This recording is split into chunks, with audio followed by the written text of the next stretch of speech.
Untuk mendukung pelayanan Bambang Nursena Channel, jangan lupa subscribe dan nyalakan lonceng notifikasinya.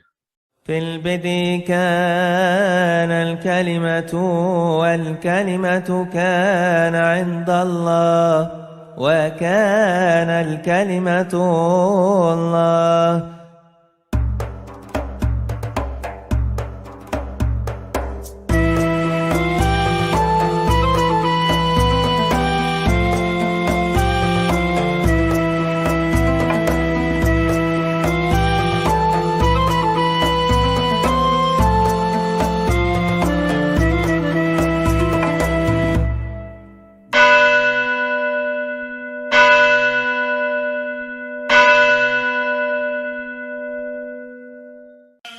Gereja-gereja timur merayakan Natal di Bethlehem pada tanggal 7 Januari.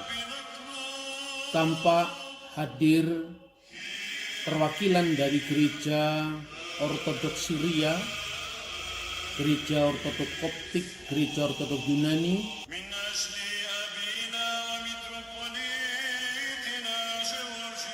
Metropolit Uskup Mardionisius Isagurbus dari Keuskupan Syria Ortodoks, dan dihadiri pula oleh Anba Antonius dari Kepatriarkan Koptik yang ada di kota suci Yerusalem, dan juga Patriark Ortodoks Yunani Theophilus III, Patriark Yerusalem. هم من علمونا الحرف، بالتالي الأصول الضاربة للمسيحيين والفلسطينيين في هذه البلاد هي أصول كما جذور الزيتون. Salam alaikum Besem Hamasiah. Gereja-gereja timur merayakan Natal saat ini adalah tanggal 7 Januari. Berbeda dengan gereja barat yang merayakannya tanggal 25 Desember. Perbedaan tanggal perayaan itu telah membuat banyak orang mengembangkan opini yang salah, seolah-olah tidak ada kepastian penanggalan Natal dari semula. Harus dicatat bahwa pada awalnya gereja-gereja di seluruh dunia setelah ditetapkannya Didaskalia Apostolorum di Alexandria tahun 189 Masehi, maka seluruh gereja merayakan Natal tanggal 25 bulan Ibrani Kislev atau bulan ke-9 yang bertepatan dengan tanggal 29 bulan Mesir keempat, yaitu bulan Kiyah. Ini penetapan dokumen awalnya. Karena gereja itu tersebar di seluruh dunia, secara otomatis menjawab amanat Kristus bahwa Injil harus disampaikan kepada pantata etni, kepada segala suku-suku bangsa, maka kompleksitas budaya ini termasuk pada sistem kalendernya. Maka pada saat yang bersamaan di timur dan di barat, gereja-gereja mulai menyesuaikan penanggalan itu dan menyesuaikannya menurut kalender yang dipakai di masing-masing gereja. Makanya Hippolytus dari Roma, kemudian Julius Africanus menyebutnya 8 hari sebelum Januari atau 25 Desember. Nah, saudara-saudara, ada pula yang begitu skeptis dengan penanggalan Natal ini dan mengajukan informasi bahwa seolah-olah pada masa gereja kuno itu ada banyak versi tentang Natal. Misalnya, ada yang menyebut bahwa Clement dari Alexandria itu merayakan Natal pada tanggal 18 November. Lalu ada pula yang mengatakan tanggal 19 April. Ada yang mengatakan tanggal 6 Januari dan sebagainya dan sebagainya.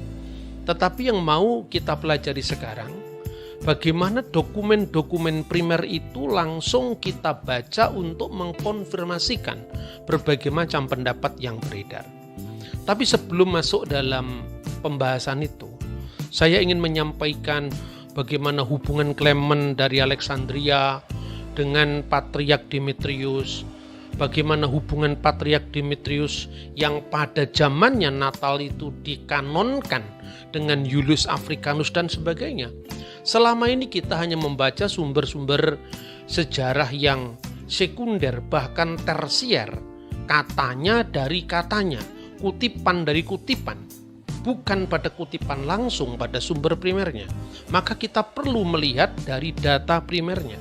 Yang pertama-tama, siapakah Patriark Demetrius Al-Awal atau Patriark Dimitri pertama? Dia adalah Patriark Alexandria yang mulai melayani gereja dan meneruskan takhta suci Rasul Markus yang ke-11. Dan banyak catatan dari bapak gereja yang sejaman atau penulis yang sejaman yang mengkonfirmasikan apa dan bagaimana Patriark Demetrius dari Alexandria. Yang pertama kita bisa membaca Julius Africanus yang waktu itu mengunjungi kota Alexandria pada masa Patriark Demetrius. Dan Julius Africanus itulah orang yang mengatakan tentang sang patriark bahwa Patriark Demetrius adalah patriark ke-11 dari takhta suci Rasul Markus di Alexandria, dan dia mengawali kepatriarkannya pada tahun ke-10 pemerintahan Kaisar Commodus. Kemudian saudara-saudara, Julius Africanus yang meninggal tahun 230 ini di dalam bukunya yang berjudul Chronographia mengatakan Yesus dilahirkan pada tanggal 25 Desember di Bethlehem pada tahun keempat dari pemerintahan Agustus sebagai kaisar untuk seluruh wilayah Roma, dan pada masa Konsul Gulpicius sebagaimana yang dilaporkan dalam sumber-sumber sejarah yang akurat.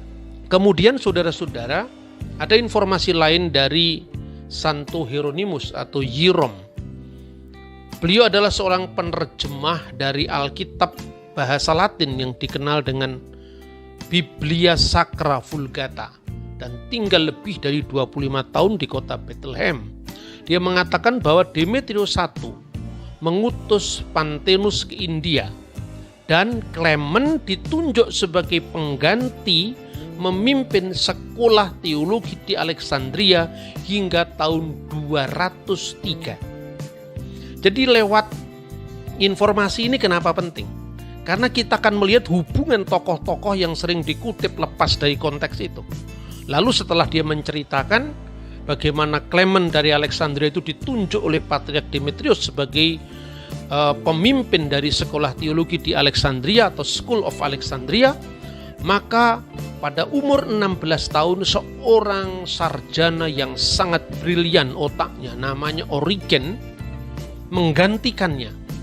Tetapi pada akhirnya sang patriark ini menjatuhkan ekskomunikasi kepada Origen karena ajaran-ajarannya yang dianggap menyimpang. Dan putusan mengucilkan atau ekskomunikasi terhadap Origen itu dibenarkan oleh Paus Roma. Informasi-informasi ini menunjukkan bahwa kita tidak bisa memahami Clement semata-mata tanpa melihat hubungan sejarah secara utuh, termasuk hubungan Clement dengan Patriark Demetrius, bagaimana hubungan Julius Africanus dengan Demetrius, sehingga sama-sama menulis bahwa Natal itu tanggal 25 Desember menurut Julius Africanus yang memakai penanggalan Julian, dan 25 bulan Kislev menurut dokumen Koptik Didaskalia Apostolorum tahun 189 yang dikeluarkan pada tahun pertama kepatriarkan Demetrius. Saudara-saudara yang terkasih di dalam Tuhan, di dalam konteks seperti ini kita bisa memahami bahwa ungkapan Clement misalnya di dalam Stromata jilid 1 pada pasal 21. Clement dari Alexandria mengatakan bahwa sejak kelahiran Yesus hingga kematian Kaisar Commodus itu tepatnya adalah 194 tahun, 1 bulan dan 13 hari. Nah, melalui ungkapan ini bahwa sejak kelahiran Yesus apouho kurios egeniti eos komodo teleutis, banyak sarjana yang kemudian mencatat kapan Kaisar Commodus itu meninggal. Maka ditemukan melalui perhitungan tahun Masehi, Kaisar Commodus itu meninggal tanggal 31 Desember tahun 192 tahun Julian. Maka kalau dihitung mundur akan muncul 18 November tahun 3 sebelum Masehi. Berarti Yesus lahir tanggal 18 November tahun 3 sebelum Masehi. Ini pendapat para sarjana yang mengutip Clement. Tapi mereka lupa Clement memakai penanggalan apa. Clement dari Alexandria tidak memakai penanggalan Roma atau penanggalan Julian. Itu tampak dari seluruh bukunya mencatat bahwa Basilides, seorang pemimpin bidat, antara tahun 117 sampai meninggal tahun 138, Basilides itu mengatakan bahwa Yesus dibaptiskan pada tanggal 15 bulan Mesir Tibi, kira-kira bertepatan dengan 10 Januari. Lalu ada orang lain lagi yang tidak hanya menghitung tahunnya, tetapi juga sampai menghitung hari dan bulannya. Ada yang menghitung tanggal 24 dan 25 bulan Parmuti. Bulan Parmuti itu adalah bulan Koptik yang bertepatan dengan tanggal 19 atau tanggal 28 April. Perhatikan, di sini Clement tidak sedang bicara tentang pendapatnya sendiri, tetapi dia sedang bicara tentang pendapat Basilides tentang pembaptisan Yesus, yaitu tanggal 15 bulan Tibi, atau pendapat orang lain lagi pada zamannya yang menghitung Natal itu jatuh di tanggal 24 atau 25 bulan Parmuti yang bertepatan dengan tanggal 19 atau 20 April. Tapi bagaimana pendapat dari Clement sendiri? Pertama-tama harus disebutkan bahwa Clement memakai penanggalan Mesir, makanya dia menyebut bulan Tibi, bulan Parmuti. Nah, bulan Mesir itu hanya terdiri dari 30 hari dalam setiap bulan, dan itu tepat setiap tahun itu 364 hari. Karena kalender ini didasarkan atas peredaran bintang Sirius. Jadi ada sistem kalender Samsiah matahari, seperti pada zaman Yesus digunakan kalender Julian misalnya, atau kalender Makedonian. Ada juga kalender Komariah yang dipadu dengan kalender Samsiah, misalnya kalender Yahudi. Tetapi juga ada kalender Kawakibiah, kalender Mesir, yang memakai peredaran bintang Sirius. Nah, kalau dihitung menurut kalender Mesir, dari saat kematian Kaisar Commodus itu akan ketemu dengan tanggal 6 Januari tahun 2 sebelum Masehi yang bertepatan dengan tanggal 1 bulan Ibrani Sefat tahun 3759 tahun Ibrani. Jadi inilah pendapatnya dari Clement Alexandria. Yesus dilahirkan tanggal 6 Januari. Pertanyaannya sekarang, bukankah ini berbeda dengan 25 Desember? Nanti dulu. Saudara-saudara, sebelum kita membaca secara utuh dari dokumen-dokumen sejarah gereja ini, kita perlu mengenal dulu apa itu kalender Koptik, dasar perhitungannya apa, apakah itu kalender Yahudi, apakah itu kalender Masehi Julian, dan nanti apakah itu kalender Masehi Gregorian. Bulan-bulan Koptik itu terdiri dari 12 bulan, sama dengan tahun Masehi, sama dengan tahun Ibrani, yaitu diawali dari bulan Parmuti, lalu Bashan atau Pason, Pauni, Epip, Mesore, Tut, Paopi, Hatir, Kiyak, Tibi, Mekhir, dan Parmenot.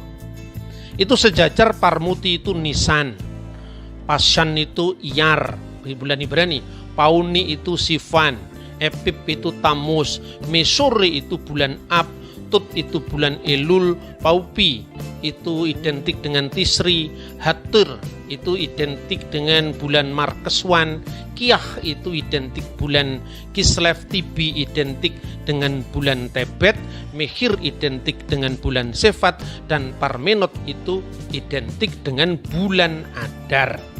Dari situlah kita bisa memahami misalnya pasal 18 Koptik Didaskalia Apostolorum itu dikatakan, saudara-saudara, tetapkanlah dalam perayaan kelahiran Tuhan Yesus pada tanggal 25 bulan ke-9 Ibrani yang bertepatan dengan tanggal 29 bulan Mesir keempat. Jadi ini dokumen aslinya yang pertama kali, dan melihat sosok dari Pop Demetrius pertama.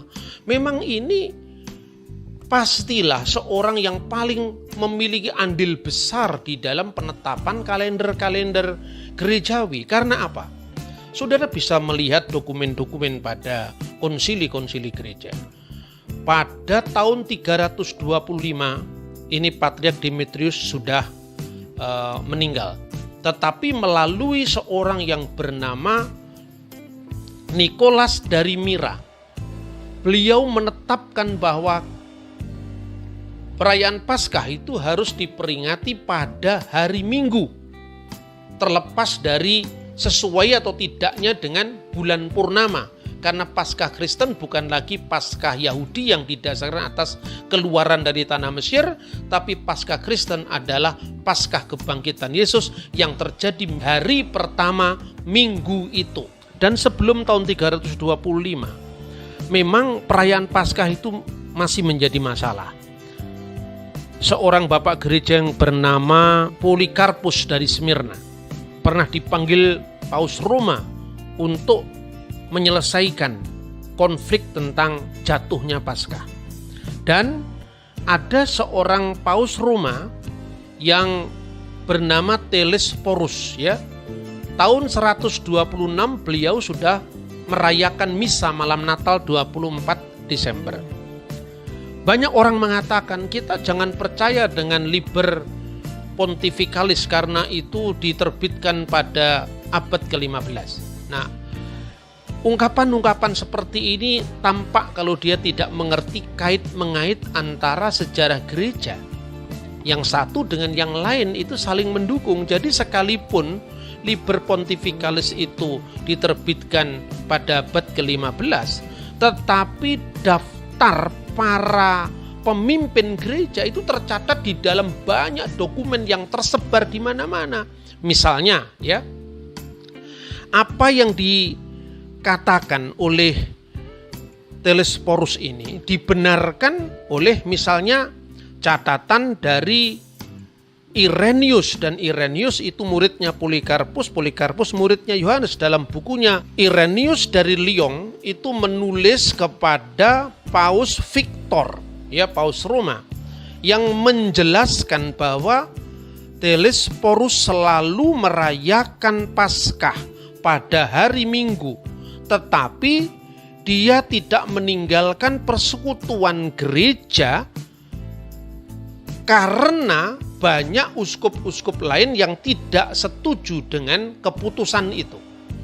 Jadi dapat dikatakan baik itu penanggalan Paskah dan kemudian juga Natal itu ada banyak pendapat mula-mula betul, tetapi akhirnya setelah gereja menetapkan Apostolic Constitution atau Didaskalia Apostolorum, maka semua gereja taat kepada putusan ini. Dan perayaan Paskah pada setiap hari Minggu itu keputusan konsili pertama gereja universal sebelum terjadinya skisma. Lah, melalui pola pikir yang seperti ini, saudara-saudara, maka kita bisa melacak satu demi satu. Pertama sekarang, hubungan yang tadi saya katakan kait-mengkait antara tokoh-tokoh yang kita kutip itu harus clear. Jadi misalnya ya, kalau dalam sejarah gereja itu gini, dalam sejarah gereja kuno itu begini. Sekalipun seorang uskup, sekalipun seorang abuna atau seorang presbiter itu mula-mula punya pendapat, tetapi begitu konsili sudah menetapkan, semua tunduk pada putusan konsili. Dan kehidupan para tokoh itu bisa dilacak dengan cukup detail. Misalnya di Roma, setelah Rasul Petrus, penggantinya itu adalah Linus, setelah Linus adalah Anakletus, dan Anakletus itu yang pernah berurusan dengan Polikarpus, muridnya Yohanes. Lalu setelah itu Clement yang pertama, dan itu disebutkan di dalam surat Paulus, yaitu Filipi pasal 4 ayat 2, dan dokumennya Clement sendiri ditemukan. Terlepas daripada sekarang ini gereja ortodok dan gereja Katolik tidak bersepakat, tapi pada periode awal sejarah gereja itu sama. Begitu juga misalnya Alexandria, mulai dari Rasul Markus digantikan oleh Anianus, digantikan lagi oleh Avilius, digantikan lagi Kedron, Primus Justus, sampai penggantinya yang ke-11 adalah Demetrius antara tahun 189 sampai tahun 252. Antioquia misalnya dari Rasul Petrus, kemudian Evodius. Rasul Petrus itu mulai tahun 44 di Antioquia. Dan itu jelas sekali dalam Alkitab memang disebutkan Petrus, Paulus pernah ke Antioquia. Dan ketika Galatia pasal 2 itu menyelesaikan tentang persengketaan antara orang-orang Kristen yang bersunat dan yang tidak bersunat. Karena itu Rasul Petrus menetapkan dua pemimpin kembar, Evodius untuk melayani mereka-mereka anggota jamaah yang bukan berasal dari Yahudi, dan juniornya yaitu Ignatius dari Antioquia yang melayani untuk anggota jemaat yang berlatar belakang Yahudi. Dalam kepemimpinan Ignatius yang meninggal tahun 107 inilah kita mengenal pertama kali ungkapan gereja yang Katolik dan Apostolik, atau gereja yang rasuli dan am, gereja yang kudus, rasuli dan am. Ini munculnya pada masa Ignatius, dan ketika kita sudah mengatakan gereja yang kudus dan am, maka putusan-putusan gereja itu mengikat pada semua orang. Nah, itu cara pikir gereja kuno. Jadi bukan model gaya pikir gereja modern atau gereja bebas. Ini ternyata Basilides mengatakan begini. Basilides itu siapa? Dia bidat. Kemudian Clement mengatakan bahwa 194 tahun, 1 tahun 13 hari dari kelahiran Yesus sampai Kaisar Komodus itu jatuh pada tanggal 18 November. Itu harus dicek dulu kalender mana yang dipakai. Sedangkan Clement ketika bicara tentang Basilides merayakan baptisan Yesus, dia pakai kalender Mesir. Ketika bicara ada pendapat-pendapat lain tentang Natal, pakai kalender Mesir, yaitu Parmuti misalnya. Tanggal 25 bulan Parmuti yang bertepatan dengan 20 April tadi. Tetapi ingat, siapakah Clement? Clement ini yang ditunjuk oleh Patriark Demetrius yang menetapkan kanonisasi Natal tanggal 25 bulan Ibrani ke-9 dan tanggal 29 bulan Mesir ke-4 itu, yang mengutus Clement menjadi kepala dari sekolah teologi di Alexandria. Jadi secara otoritas begitu sang patriark itu menetapkan Natal, maka seluruh imam-imam gereja termasuk Clement itu tunduk pada tanggal 29 bulan Ibrani Kislev yang bertepatan dengan 25 Desember tadi. Itu yang pertama. Yang kedua, ungkapan Clement bahwa kalau dihitung-hitung 194 tahun 1 bulan 13 hari sejak kelahiran Yesus sampai kepada matinya Kaisar Komodus itu bertepatan dengan tanggal 6 Januari. Ini harus dilihat. Apakah 6 Januari ini benar-benar pernah dirayakan sebagai Natal? Ataukah itu hanya hitung-hitungan dari Clement? Nah, ternyata begini saudara-saudara. Dari pertama tanggal 6 Januari itu dikaitkan dengan Epifania. Nah, definisi tentang Epifania ini yang masih berbeda-beda. Di barat misalnya sampai hari ini gereja barat yang namanya Epifania itu dikaitkan dengan kedatangan orang Majus. Padahal kalau kita baca Alkitab, orang Majus itu datang ketika Yesus tidak bayi lagi, umur 2 tahun ke bawah menurut Injil kan. Nah, sedangkan di gereja timur Epifania itu dikaitkan dengan pembaptisan Yesus. Karena apa? Kata Epifania itu yang disebut penampakan Tuhan itu sebetulnya berkaitan dengan 1 Timotius pasal 3 ayat 16. Dia yang menyatakan dirinya dalam rupa manusia, ya. Itu kemudian oleh Epifanius dalam bukunya Panarion dia mengatakan bahwa hari Epifani adalah hari kelahirannya dalam daging. Dia menulis itu dalam bukunya Panarion. Hi emera ton epipanion hi estin imeratis auto kata saksa geneseos. Jadi Epifani itu sama dengan kelahiran. Ini yang belum clear definisi itu. Jadi apa yang dikatakan oleh Clement itu mungkin Epifani yang dimaksudkan. Tapi begitu Natal ditetapkan dalam putusan gereja, maka putusan itu mengikat karena Dides Calia Apostolorum itu tidak begitu jauh setelah itu diterima hampir di seluruh gereja universal, baik itu Roma, Yerusalem, Antioquia, Alexandria, dan seluruh dunia saat itu. Jadi 6 Januari itu adalah Epifania, bukan Natal. Dan itu terkait kalau ada yang mengkaitkan dengan Natal, karena waktu itu definisi tentang Epifania itu masih bermacam-macam. Akhirnya gereja menetapkan Epifania itu bukan Natal. Tidak bisa disamakan dengan Natal. Epifania itu adalah penampakan Tuhan dan itu dikaitkan dengan pembaptisan. Karena pada saat pembaptisan itu Allah mendeklarasikan siapa Yesus. Inilah anakku yang kukasihi, kepadanyalah aku berkenan. Inilah Epifania. Nah saudara-saudara, lalu yang penting untuk kita ingat adalah 7 Januari yang sekarang ini bukan berasal dari Epifania, tapi berasal dari selisih perhitungan kalender setelah terjadi kekacauan kalender di gereja barat, dan itu baru terjadi tahun 1582. Kita sudah pernah membahas itu. Karena Paskah harus disesuaikan dengan Paskah Yahudi, harus jatuh pada bulan purnama. Kalau hari Minggu tidak cocok dengan bulan purnama, harus digeser dengan bulan purnama. Akibatnya sampai tahun 1582 di bulan Oktober, dari tanggal 4 Oktober langsung tanggal 15 Oktober. Akibatnya baru tahun 1582 itu gereja barat sudah merayakan Natal itu tanggal 15 Desember. Dianggap 25 Desember akibat apa? Akibat selisih 10 hari yang dipotong oleh Paus Gregorius tadi. 1700 selisih lagi 1 hari. 1800 selisih lagi 1 hari.